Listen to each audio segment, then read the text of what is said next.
Mais à l'inverse, plus t'en mets, moins t'en as. Ensuite, qu'est-ce qu'il y a encore nouveau? On a deux paires de chaussures nouvelles. Alors les Rangers de 1945 qu'on avait, qui fait des cling-cling avec les boucles sur le côté, c'est fini. On a des chaussures de montagne maintenant, de type des chaussures pour climat tempéré, comme aujourd'hui quand il fait beau, et des chaussures pour un climat grand froid. Grand froid veut dire jusqu'au moins 30 en confort. Moins 30 confort veut dire, pour ceux qui ont déjà fait l'armée, qui ont peut-être pendant votre service obligé de monter la garde au Mont Igman en Yougoslavie en plein hiver, maintenant c'est une partie de plaisir. Maintenant vous pouvez le considérer comme des vacances. Mais avant c'était une catastrophe. C'est même avec les chaussures Gore-Tex, ça gênait dans les pieds, c'est fini parce qu'en plus il y a deux paires de chaussettes, chaussettes tempérées, chaussettes d'hiver. Chaussettes spéciales pour éviter les frottements. Donc je peux vous le garantir, on les a testés, retestés les chaussures sur des kilomètres et des kilomètres et des kilomètres, pas une seule ampoule. Donc c'est fini les ampoules. Malheureusement on n'a pas encore réussi à monter les chaussures qui marchent tout seul, où il suffit juste de mettre les pieds dedans et ça marche tout simplement, et c'est toujours à vous de marcher. L'autonomie que j'ai 24 heures d'autonomie en tout pour 24 heures de combat. 2 batteries sur moi qui font 12 heures d'autonomie, plus 2 batteries dans mon sac à dos. Dans mon sac à dos j'ai aussi les munitions, les grenades, l'eau et le repas, parce qu'il faut bien manger aussi à un moment ou à un autre, même si ce n'est pas des souris pour en faire un. Qu'est-ce que j'ai encore? J'ai l'arme, la lunette, le casque, le gilet léger sans les plaques, avec le gilet électronique, ma tenue, mes bottes, mes gants, et le tout ça fait 24 kg. Vous avez l'impression que c'est lourd. Actuellement, ce qu'on a en dotation pour la même chose à l'armée française, c'est entre 30 et 35 kg. Donc on diminue de poids et on rajoute de l'efficacité. 24 kg, c'est vraiment pas très lourd, je vous le garantis.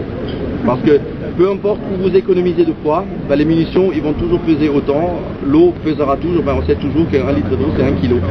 Donc si vous avez une gourde avec 3 litres dedans, ben ça vous fait 3 kg.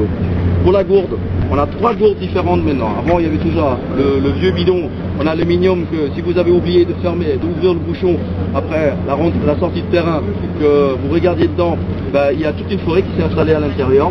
C'est super, il fallait toujours mettre un peu de coca avec un peu de sable pour bien secouer et pour bien laisser aérer la nuit, pour que tous les champignons, tous les conneries qui étaient dedans, tout ça c'est fini. On a 3 gourdes maintenant. C'est celle que j'ai dans mon dos avec une capacité de 3 litres. Cette chaussette là derrière, c'est une gourde. Je me permets tout simplement avec une petite pipette, j'ouvre, je tourne, voilà, et je bois avec. On peut tirer dessus quand même pour que ça sorte, sinon ça s'écoule en permanence. Il y a celle-là, j'ai une deuxième qui se met directement dans le sac. En cas d'alerte NBC est nucléaire, bactériologique, chimique. S'il y a un risque que quelqu'un me balance quelque part un obus avec du gaz ou avec un liquide qui commence à doucement me faire des cloques au niveau de la peau, comme on le sait, on va s'équiper avec une tenue NBC. La tenue NBC, elle a la même coupe, elle est exactement pareille que celle-ci que je porte sur moi, sauf que c'est une technologie autre pour résister à ces agents chimiques. J'ai un masque. On a utilisé la technologie des pilotes hélicoptères, donc c'est un masque des pilotes hélicoptères avec une centrale de ventilation. La centrale de ventilation, qu'est-ce que c'est? C'est un tout petit appareil avec un ventilo à l'intérieur, comme un ventilo PC, pour un ordinateur, pour un PC ordinateur à la maison, avec 2 filtres, 2 cartouches filtrantes sur le côté. Il y a un petit sac qui va se mettre sur le sac, ça fait un tout petit peu plus de poids, c'est sûr. Mais si je vous dis les avantages que j'ai avec, le poids vous l'oubliez de suite.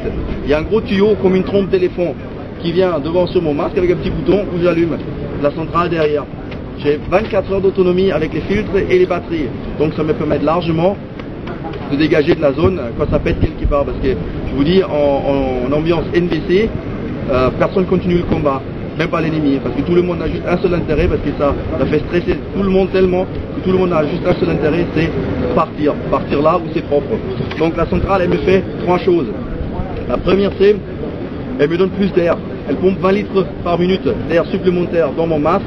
Donc même si je fais un effort physique, parce que quand je veux partir au plus vite.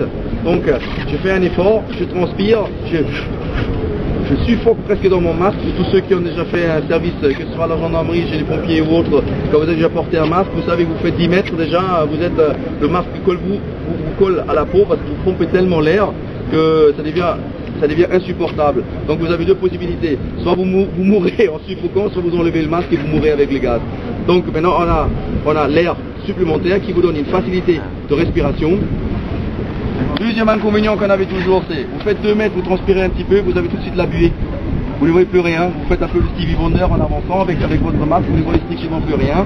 Et des essuie-glaces pour le masque, on n'a malheureusement pas encore. Maintenant, avec la ventilation, ça ventile directement sur les vitres, donc la buée, il n'y en a plus. Même si vous transpirez énormément, il n'y a plus de buée. Troisième chose, on n'est pas toujours très habile parce qu'on stresse tellement que tout ce qu'on a fait pendant l'entraînement, on oublie beaucoup de choses pendant le combat, pendant qu'on va faire quelque chose. Alors, ça se peut que vous avez mal mis le masque. Il y a une petite fuite quelque part. Qui dit fuite, qui dit un endroit où les gaz pourraient rentrer. Dû à cette pression d'air qui rentre dedans, ça vous fait une sous-pression à l'intérieur du masque. Et donc l'air qui est dedans et dégage par le trou et permet automatiquement, interdire automatiquement à toute l'agent pathogène de rentrer par le côté. Donc vous voyez que des avantages, pas d'inconvénients. Bien sûr vous montez un petit peu en poids, mais ça vous le prenez volontiers parce que ça fait dans les 600 grammes de plus. Il y a automatiquement alors la deuxième gourde qui est avec ce petit sac qui a un tuyau qui part directement dans mon masque. Comme ça, quand je suis en train de marcher avec mon masque sur la tête, on considère que tout ce que j'avais sur moi est contaminé. Donc ça, je ne peux plus boire. En plus, je n'enlève pas mon masque pour boire, je le remets. Donc j'ai alors directement de l'eau qui est non contaminée parce qu'il était branché depuis le début sur mon masque. J'ai une petite pipette à l'intérieur, je peux continuer à boire.